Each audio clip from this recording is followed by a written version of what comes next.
नमस्कार दोस्तों, मैं हूं लोकेंद्र मिश्रा और साइंस एंड टेक्नोलॉजी के इस वीडियो में आप सबका स्वागत है।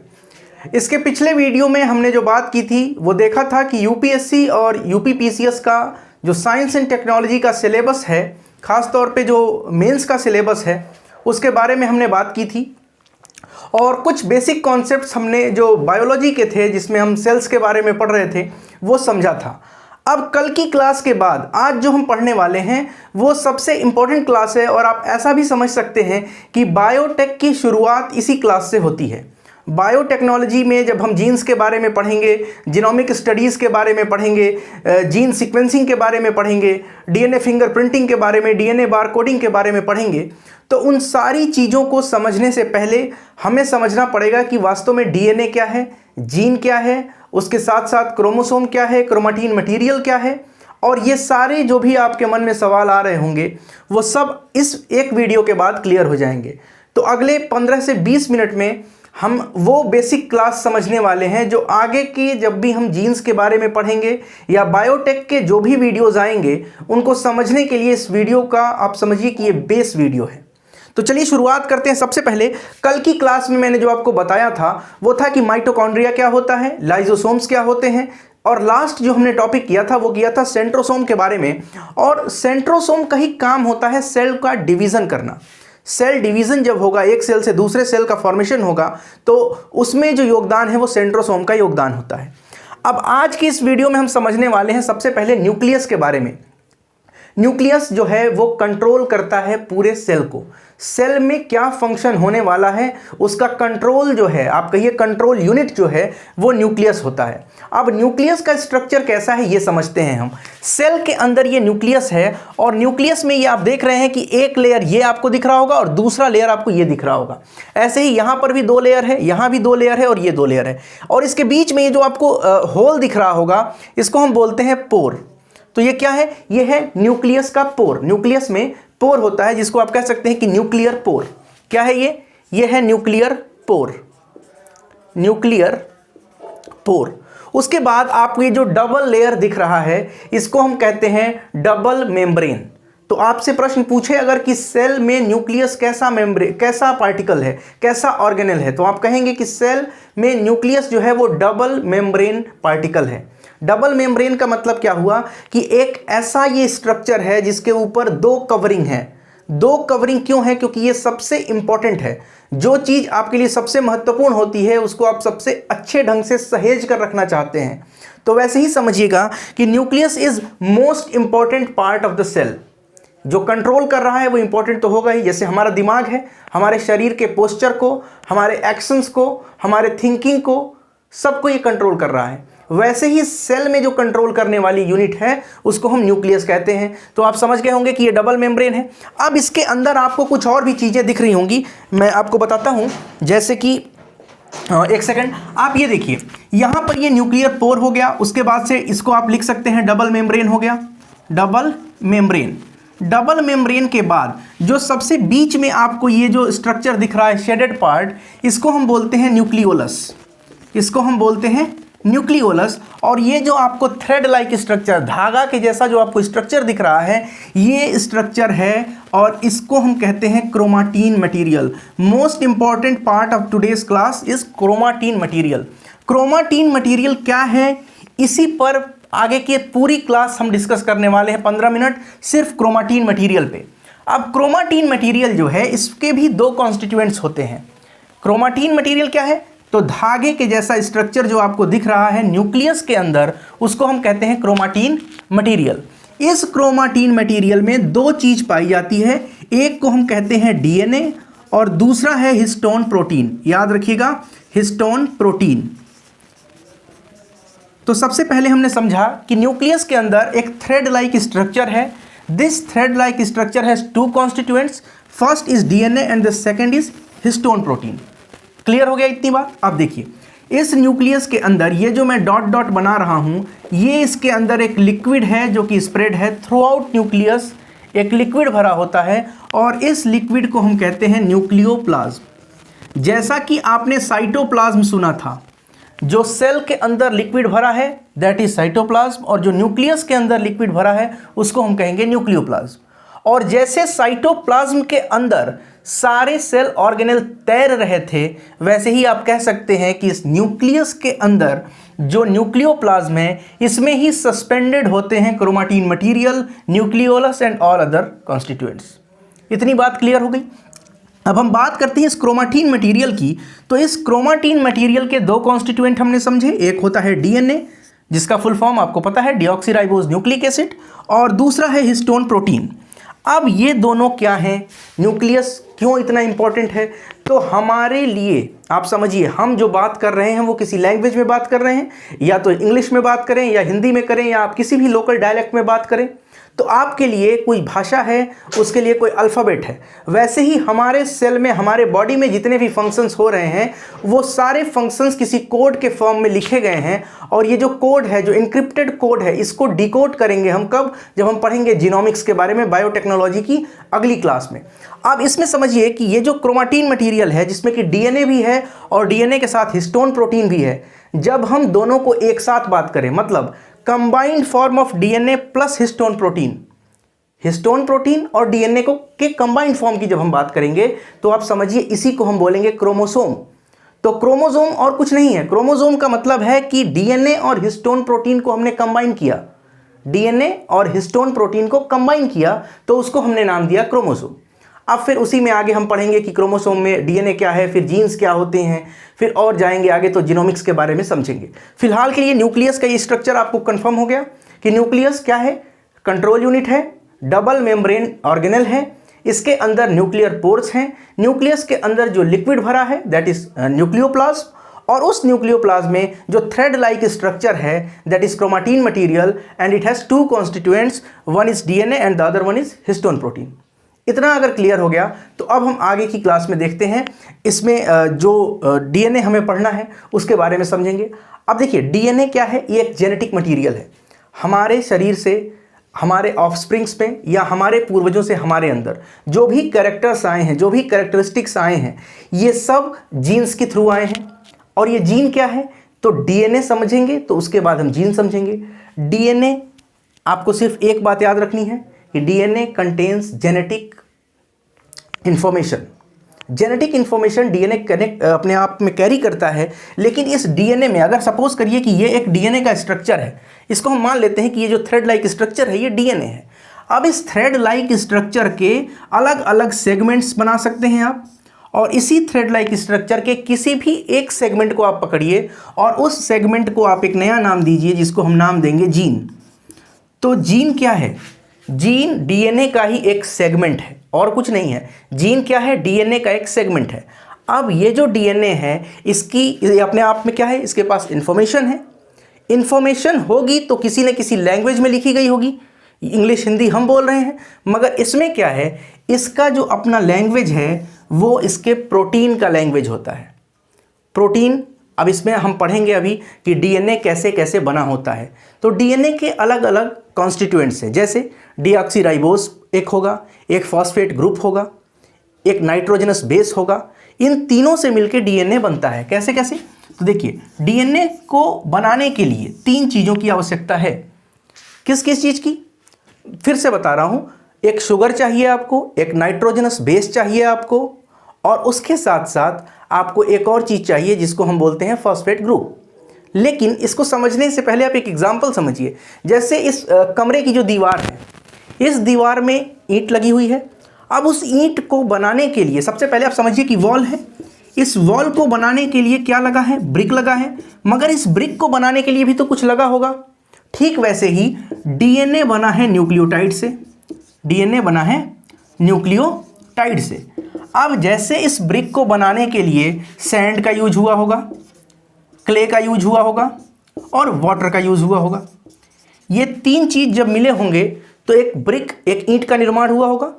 वैसे ही हमारे एक डीएनए के निर्माण के लिए, for the formation of one DNA, क्या चाहिए, एक न्यूक्लियोटाइड चाहिए।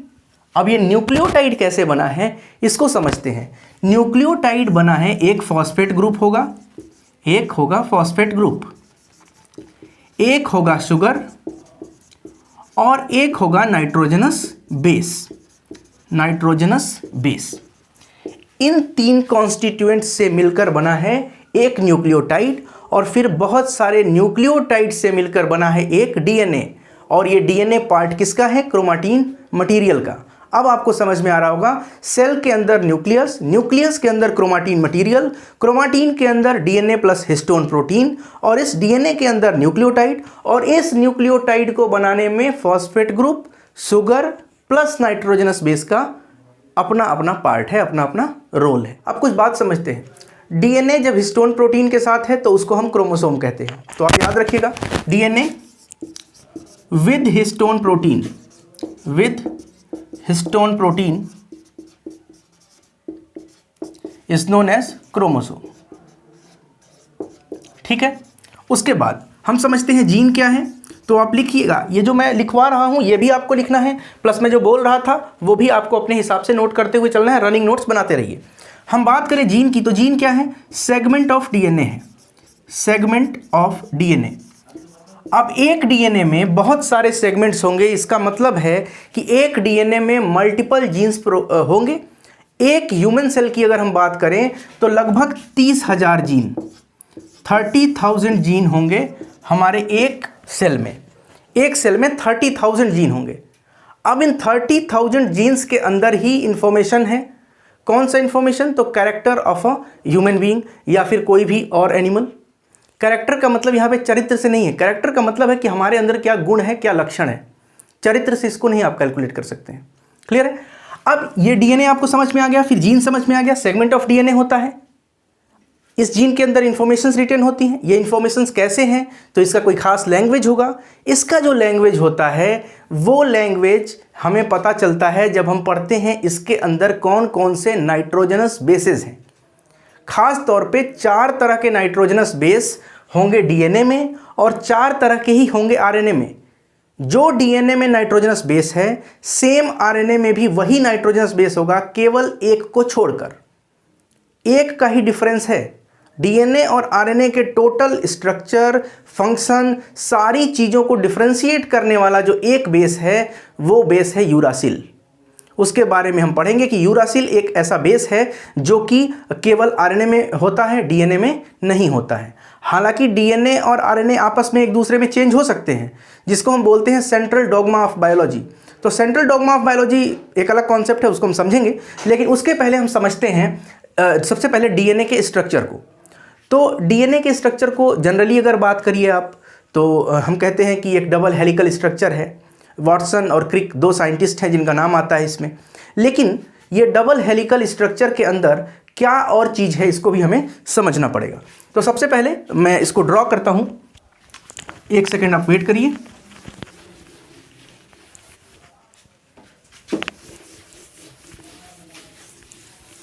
देखिए डबल हेलिकल स्ट्रक्चर कैसे बनेगा, ये देखिए मैं बना रहा हूं आपके सामने। ये ऐसे जा रहा है, ये आपको दिखा। ये डीएनए का बेसिक एक स्ट्रक्चर है। लेकिन इस स्ट्रक्चर में अब क्या होगा, यहां पे ये कुछ जुड़े होंगे। देखिए बेसिस जुड़े हैं ऐसे,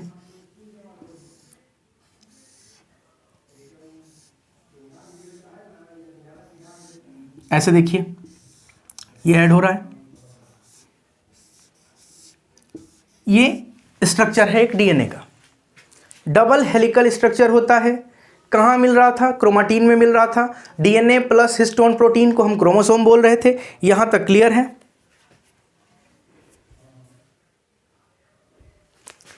मैंने पहले ही आपको बता दिया है कि डीएनए कैसे बना है, न्यूक्लियोटाइड से बना है, न्यूक्लियोटाइड से बना है। और ये न्यूक्लियोटाइड अपने आप में 3 अलग अलग सब्सटेंसेस से बने हैं और ये तीनों के बारे में हमने पढ़ा। सबसे पहला क्या देखा था हमने? सबसे पहले हमने देखा था कि एक था शुगर, एक शुगर चाहिए, एक नाइट्रोजनस बेस चाहिए। नाइट्रोजनस बेस को बाद में लिखते हैं क्योंकि अभी उसकी आवश्यकता पड़ेगी। यहाँ लिख लीजिए फॉस्फेट ग्रुप होगा, एक होगा फॉस्फेट ग्रुप और दूसरा है जो लास्ट है थर्ड वन वो है नाइट्रोजनस बेस। अब यही नाइट्रोजनस बेस जो है वो डीएनए और आरएनए में डिफरेंस क्रिएट करता है। 4 तरह के नाइट्रोजनस बेस हमें डीएनए में भी मिलेंगे और आरएनए में भी मिलेंगे। बात करें हम डीएनए की तो डीएनए में जो 4 तरह के नाइट्रोजनस बेस हैं उनमें जो पहला है ए से मतलब है एडेनिन। याद रखिएगा ए का मतलब क्या हुआ? एडेनिन। जो दूसरा है वो है ग्वानिन, ग्वानिन। जो थर्ड है वो है थायमीन, एडेनिन, ग्वानिन, थायमीन। और जो चौथा है वो है साइटोसिन, साइटोसिन। तो ये AGTC, ये आपको 4 नाइट्रोजनस बेस दिख रहे हैं। इसके अलावा ये फॉस्फेट ग्रुप है और ये शुगर है। अब इसी एडेनिन, ग्वानिन, थायमीन और साइटोसिन को अलग अलग तरह से एक DNA में अरेंज किया जा सकता है। इसके मतलब आप समझिए कि इनफाइनाइट नंबर ऑफ सीरीज बन सकते हैं, इनफाइनाइट नंबर ऑफ कॉम्बिनेशंस बन सकते हैं एडेनिन, ग्वानिन और थायमीन के। जैसे कैसे बनेंगे आप ऐसे समझिए कि ये एक सेल हो गया, सॉरी ये एक DNA हो गया। तो यहाँ पे मान लो कि एडेनिन हो गया, ये ग्वानिन हो गया, फिर थायमीन हो गया, फिर साइटोसिन हो गया। फिर आगे हो सकता है कि यहाँ पे 2 एडेनिन हो, फिर यहाँ पे G हो, यहाँ पे T हो, यहाँ पे C हो सकता है C के बाद फिर T आ जाए, फिर यहाँ पे G आ जाए, फिर यहाँ पे A आ जाए। तो ऐसे कितने सारे ही कॉम्बिनेशंस पॉसिबल हैं, बहुत सारे कॉम्बिनेशन हैं। कभी लगातार 4A आ गया, कभी AGT आ गया, ATG आ गया। तो इस तरह से अलग अलग कॉम्बिनेशन ही हमारे DNA में अलग अलग DNA होता है। जैसे किसी का DNA एक का DNA दूसरे के DNA से कंप्लीटली मैच नहीं होता। हालांकि जब हम जेनोमिक्स पढ़ेंगे और HGP के बारे में पढ़ेंगे, ह्यूमन जीनोम प्रोजेक्ट, जो कि US में शुरू किया गया, तो जब हम जीनोम प्रोजेक्ट्स के बारे में पढ़ेंगे तो आपको समझ में आएगा कि लगभग 99.9% DNA एक व्यक्ति का दूसरे व्यक्ति से बिल्कुल मैच करता है। 0.1% of the DNA is the reason for differentiated human beings. अलग अलग लोगों में अलग अलग कैरेक्टर्स, अलग अलग रंग, अलग अलग रूप, अलग अलग कद या फिर जेंडर का चेंज होना, ये सब डिपेंड करता है सिर्फ 0.1% DNA से। और 99.9% सेम है। लेकिन ये जो 0.1% का डिफरेंस क्रिएट हो रहा है, इस 0.1% में भी हम चाह रहे हैं कि और मॉडिफाई कर लें। और जब हम इसको और मॉडिफाई करते हैं तो फिर उसी को हम आगे पढ़ेंगे अपने बायोटेक्नोलॉजी के क्लास में, जब हम जेनेटिकली मॉडिफाइड क्रॉप्स के बारे में पढ़ेंगे, जब सरसों के बारे में पढ़ेंगे, GM मस्टर्ड के बारे में पढ़ेंगे, या उसके बाद जब BT बैंगन के बारे में पढ़ेंगे, BT कॉटन के बारे में पढ़ेंगे। और तो और हम ये भी पढ़ेंगे कि ह्यूमन के पूरे जीनोम की अभी आप सुन रहे होंगे कि कोविड-19 में गवर्नमेंट की तरफ से आया है कि नया जो वेरिएंट आया है उसके लिए जीनोम सीक्वेंसिंग कराई जाए।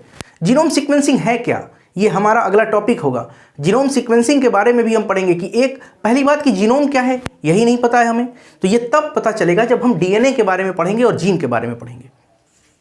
तो यहाँ तक क्लियर हो गई बात। अब मैं इसको लिखता हूँ, फिर आगे हम बात करेंगे। चलिए, ये आपने लिख लिया होगा, एडेनिन, ग्वानिन, थायमीन और साइटोसिन, ये 4 ऐसे नाइट्रोजनस बेस हैं जिनके कॉम्बिनेशन से अलग अलग तरह के DNA में अलग अलग डिफरेंस देखने को हमें मिलता है। इतना तो आपको समझ में आ ही गया होगा, एटलीस्ट इतना समझ में आ गया होगा। अब हम बात करते हैं कि ये जो न्यूक्लियोटाइड है ये कैसे जुड़ा होगा। तो आप समझिए कि एक शुगर है, इसके साथ एक फॉस्फेट ग्रुप ऐसे जोड़ दीजिए और इसके साथ एक यहाँ पर कोई नाइट्रोजनस बेस, जैसे मान लीजिए कि एडेनिन आपने ऐड कर दिया। तो ऐसे ही बहुत सारे कॉम्बिनेशंस बन सकते हैं, बहुत सारे कॉम्बिनेशंस बन सकते हैं ना। आप समझिए कि इस एडेनिन की जगह पे हमने ग्वानिन ऐड कर दिया, कभी साइटोसिन ऐड कर दिया, कभी थायमीन ऐड कर दिया, और फिर ये एक दूसरे के साथ चेन बनाएंगे, एक दूसरे के साथ इनका चेन बनेगा। फिर जाके हमें पता लगेगा कि वास्तव में इसका स्ट्रक्चर, एक DNA का स्ट्रक्चर कैसा होता है। अब एक बात और समझना है कि एडेनिन जो है, मैं यहाँ लिख देता हूँ क्योंकि इसकी बार बार जरूरत पड़ेगी। एडेनिन जो है ये डबल बॉन्ड बनाएगा थायमीन के साथ। ये डबल बॉन्ड वास्तव में कोवेलेंट बॉन्ड नहीं है, ये हाइड्रोजन बॉन्ड है। हाइड्रोजन बॉन्ड के बारे में आपने क्लास 9th और 10th में जब आप कोवेलेंट बॉन्ड्स वगैरह पढ़ते हैं, covalent bond, coordinate bond, ionic bond, तो वहाँ पे आपको पढ़ाया जाता है कि हाइड्रोजन बॉन्ड क्या होता है। तो एडेनिन के साथ थायमीन बनाएगा डबल बॉन्ड, और दूसरा ग्वानिन के साथ साइटोसिन बनाएगा ट्रिपल बॉन्ड। ये बॉन्ड हाइड्रोजन बॉन्ड है, आपको याद रखना है। अगर ये कल पूछ दे कि DNA में जो बेसेस हैं, नाइट्रोजनस बेसेस हैं, इन बेसेस के बीच में, एडेनिन और थायमीन के बीच में किस तरह का बॉन्ड बनता है, तो वो बॉन्ड बनता है hydrogen bond. Double hydrogen bond बना है और ट्रिपल हाइड्रोजन बॉन्ड भी ग्वानिन और साइटोसिन के साथ बना है। इससे ये बात क्लियर होती है कि एडेनिन जब भी मैच करेगा तो थायमीन के साथ करेगा, और ग्वानिन जब भी मैच करेगा तो साइटोसिन के साथ करेगा with triple bond, that is hydrogen bond. इतनी बात क्लियर है। इसके बाद से अब हम देखते हैं कि क्या स्ट्रक्चर पॉसिबल है। वो मैं पहले ड्रॉ करता हूं, फिर आपको बताता हूं। अब इस स्ट्रक्चर को आप ध्यान से देखिए। मैंने कहा है कि एक न्यूक्लियोटाइड में 3 चीज होगी। पहला फॉस्फेट ग्रुप होगा, दूसरा शुगर होगा और एक नाइट्रोजनस बेस होगा जो एडेनिन, ग्वानिन, थायमिन या साइटोसिन में से कोई भी एक हो सकता है। इसको अगर आप ध्यान से देखिए तो मैंने आपको ये बात भी बताई है कि जब भी एडेनिन होगा वो थायमिन के साथ डबल हाइड्रोजन बॉन्ड बनाएगा और ग्वानिन जो होगा वो ट्रिपल हाइड्रोजन बॉन्ड बनाएगा साइटोसिन के साथ। यहाँ पर भी आप देख सकते हैं एक शुगर है, ये एक फॉस्फेट ग्रुप से जुड़ा हुआ है और यहाँ पे देखिए ये एक दूसरी तरफ एक बेस से जुड़ा हुआ है। ये नाइट्रोजनस बेस फिर टी से जुड़ा हुआ है जो कि दोबारा एक नाइट्रोजनस बेस है और ये जो नाइट्रोजनस बेस है फिर से शुगर से जुड़ा है और ये शुगर एक फॉस्फेट ग्रुप से जुड़ा है। मैंने अभी आपको थोड़ी देर पहले बना के बताया था कि न्यूक्लियोटाइड के बारे में मैंने यहाँ पे बताया था। मैं एक बार दोबारा से ड्रॉ करता हूँ कि एक न्यूक्लियोटाइड में क्या होगा, एक शुगर होगा, एक फॉस्फेट ग्रुप होगा और एक कोई नाइट्रोजनस बेस जैसे मान लीजिए एडेनिन होगा। तो ठीक वही चीज़ आपको दिख रही होगी, एक शुगर है, एक फॉस्फेट ग्रुप है और एक नाइट्रोजनस बेस है। ठीक वैसे ही यहाँ पर एक नाइट्रोजनस बेस है, एक शुगर है और एक फॉस्फेट ग्रुप है। क्लियर है इतनी बात? अब इसको आप चाहें तो ऐसे देख सकते हैं कि ये एक साइड हो गया और ये दूसरा साइड हो गया, बीच में डबल या ट्रिपल बॉन्ड जो कि हाइड्रोजन बॉन्ड है वो है। इस बॉन्ड के बारे में तो आपको समझ में आ रहा है कि हाइड्रोजन बॉन्ड है, मगर एक फॉस्फेट ग्रुप और शुगर के बीच में जो बॉन्ड होता है उसको हम नाम देते हैं फॉस्फोडीएस्टर बॉन्ड। फॉस्फोडीएस्टर बॉन्ड, ये जो बॉन्ड है इस बॉन्ड का नाम है फॉस्फोडीएस्टर बॉन्ड। ये आपके यूपीएससी के एग्जाम में नहीं पूछेगा। यूपीएससी के एग्जाम में क्या पूछेगा, वो ये पूछ सकता है कि न्यूक्लियोटाइड के कॉन्स्टिट्यूएंट्स क्या हैं और कैसे अटैच होते हैं एडेनिन, ग्वानिन, थायमिन, साइटोसिन। हालांकि ये बहुत बेसिक सी बात होगी तो शायद वो ये भी ना पूछे। मैं ऐसा मान के चल रहा हूँ कि मैं समझा पा रहा हूँ आपको। अगर मैं नहीं समझा पा रहा हूँ तो इस वीडियो को आप 2 बार देखिएगा तो ज़रूर आपको समझ में आएगा। फिलहाल हमने बात की है कि कैसे एक डीएनए में न्यूक्लियोटाइड के जो कॉन्स्टिट्यूएंट्स हैं वो कैसे अटैच होते हैं। अब यहाँ पर आप क्या कर सकते हैं, अल्टर कर सकते हैं। कैसे? आप इस एडेनिन थायमिन के पोजीशन को चेंज कर दीजिए, इस ग्वानिन साइटोसिन को ऊपर ले आइए और इस एडेनिन थायमिन को नीचे लाइए, पूरा का पूरा डीएनए चेंज हो गया। डीएनए में यही तो बात है, डीएनए में एक सीक्वेंस आपने चेंज किया नाइट्रोजनस बेस का या शुगर का या फॉस्फेट ग्रुप का, पूरा का पूरा डीएनए एक अलग भाषा बताएगा, एक अलग लैंग्वेज बताएगा। जैसे हम लिखते हैं राम, RAM लिख रहे हैं तो इसको आप राम पढ़ रहे हैं, लेकिन अगर इसको मैं लिख दूं ARM तो आप इसको आर्म पढ़ेंगे। क्यों आप ऐसा पढ़ रहे हैं? क्योंकि आपको पता है कि कैसे बोलना है। डीएनए के पास भी उसके अपने अल्फ़ाबेट हैं और उसके अल्फ़ाबेट क्या हैं? Adenine, guanine, thymine, cytosine. जैसे उसको आप अरेंज करिएगा वैसा वो स्ट्रक्चर देगा, वैसा वो फंक्शन देगा। आपने RAM अटैच किया तो राम हो गया, आपने ARM लिखा तो वो आर्म हो गया, MAR लिखेंगे तो वो मार भी हो सकता है। क्लियर है? ये सारी चीज़ें जो हो रही हैं वो सिर्फ इसलिए हो रही हैं क्योंकि आपको अल्फ़ाबेट का सीक्वेंस पता है। हमें भी जिस समय डीएनए में अल्फ़ाबेट का सीक्वेंस पता चल जाएगा, डीएनए के जो अल्फ़ाबेट हैं, जो उसके नाइट्रोजनस बेसेस हैं, उसका सीक्वेंस पता चल जाएगा, तो उसी समय हम डिकोड कर लेंगे कि किसका डीएनए, किस डीएनए के कारण क्या कैरेक्टर देखने को मिल रहा है। कौन सा ऐसा जीन है जिसकी वजह से किसी की आंखें नीली हो जाती हैं, किसी की आंख भूरी है और किसी की आंख काली है, किसी का बाल काला है, किसी का बाल भूरा है, किसी का रंग गोरा है, किसी का रंग सांवला है। ये सब किस में लिखा गया है? एक जीन में लिखा गया है। और इस जीन में, जो कि डीएनए का एक पार्ट है, ये कैसे आप समझेंगे? जब आप उसके अंदर के स्ट्रक्चर में जाएंगे और उसके अंदर के स्ट्रक्चर में जो उसकी लैंग्वेज है, जो उसका अल्फ़ाबेट है, वो किस तरह से अरेंज हुआ है, जिस दिन आप इस बात को डिकोड कर लेंगे उस दिन आप समझ जाएंगे कि डीएनए की लैंग्वेज क्या है। और ये खुशी की बात आपके लिए ये है कि ये बहुत पहले ही डिकोड हो चुकी है, तभी आज इतनी सारी बायोटेक्नोलॉजी में डेवलपमेंट हो रही है। तो यहाँ तक आपने समझा आज की इस क्लास में। इस क्लास में मैंने सिर्फ इतना बताया है कि न्यूक्लियस में क्रोमाटीन मटेरियल है। क्रोमाटीन मटेरियल जो है उसी के अंदर एक प्रोटीन है जिसको हिस्टोन प्रोटीन कहते हैं और एक डीएनए है। फिर हमने बात की कि डीएनए का स्ट्रक्चर डबल हेलिकल स्ट्रक्चर है। डीएनए न्यूक्लियोटाइड से मिलकर बना होता है और न्यूक्लियोटाइड के 3 कॉन्स्टिट्यूएंट्स होते हैं, नाइट्रोजनस बेस, शुगर और फॉस्फेट ग्रुप। शुगर और फॉस्फेट ग्रुप के बीच में जो बॉन्ड बनता है उसको हम कहते हैं फॉस्फोडीएस्टर बॉन्ड। एडेनिन और थायमिन के बीच में डबल हाइड्रोजन बॉन्ड बनेगा। ग्वानिन और साइटोसिन के बीच में भी हाइड्रोजन बॉन्ड बनेगा, ट्रिपल बनेगा। इसी को हम जब एक अरेंज्ड वे में अरेंज करते हैं, जैसे कि आप ये देख रहे हैं, इसके बहुत सारे कॉम्बिनेशंस पॉसिबल हैं। इसी कॉम्बिनेशन को हम कह सकते हैं कि एक डीएनए को हमने पढ़ लिया, डीएनए के अंदर क्या लिखा है, कौन सा गुण है। अब आप जैसे कि मैंने राम और आर्म का एग्जाम्पल दिया, ये सबसे बेस्ट एग्जाम्पल है आपके लिए समझने का कि एक जीन या डीएनए के अल्फ़ाबेट क्या होते हैं और क्या सीक्वेंस होता है, उसमें क्या इन्फॉर्मेशंस लिखी होती हैं, ये डिकोड करने का। अगली क्लास में जब हम मिलेंगे तो हम बात करेंगे सेंट्रल डॉगमा ऑफ बायोलॉजी के बारे में, जिसमें हम ये देखेंगे कि डीएनए से आरएनए में कैसे चेंज होता है और आरएनए डीएनए में कैसे चेंज होता है, डीएनए अपने आप को रेप्लिकेट कैसे करता है, जिसको हम कहते हैं रेप्लिकेशन ऑफ डीएनए, या फिर ट्रांसक्रिप्शन कैसे होता है। ट्रांसक्रिप्शन का मतलब है डीएनए का आरएनए में बदल जाना, और रिवर्स ट्रांसक्रिप्शन मतलब आरएनए का डीएनए में बदल जाना। ये भी चीज़ होगी जब हम रेट्रोवायरस के बारे में पढ़ेंगे, जिसके पास केवल आरएनए है, उसको डीएनए बनाना है तो वो क्या करेगा, रिवर्स ट्रांसक्रिप्शन करेगा।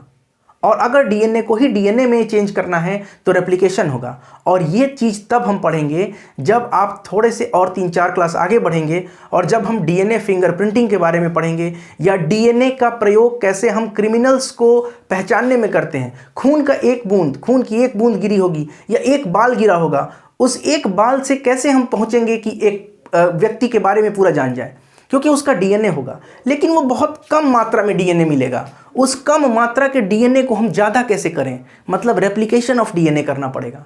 ये सब हम पढ़ेंगे लेकिन आगे की क्लास में। और मुझे विश्वास है कि अब तक मैंने जो भी चीज़ बताई है, खास तौर पे न्यूक्लियस और डीएनए के बारे में, ये आपको क्लियर हो गया होगा। अब नेक्स्ट क्लास जो है वहाँ से हम शुरू करेंगे सेंट्रल डॉगमा ऑफ बायोलॉजी, और वहीं से हम बात करेंगे जीनोमिक्स की, जो कि हमारा सबसे इंपॉर्टेंट टॉपिक होगा। बहुत बहुत धन्यवाद ये वीडियो देखने के लिए। वीडियो अगर आपको अच्छा लगा तो लाइक करें, कमेंट करें, शेयर करें। चैनल को सब्सक्राइब नहीं किया है तो सब्सक्राइब कर दीजिए, और डिस्क्रिप्शन में टेलीग्राम चैनल का लिंक है, उससे भी जुड़िए। बहुत बहुत धन्यवाद। Thank you so much.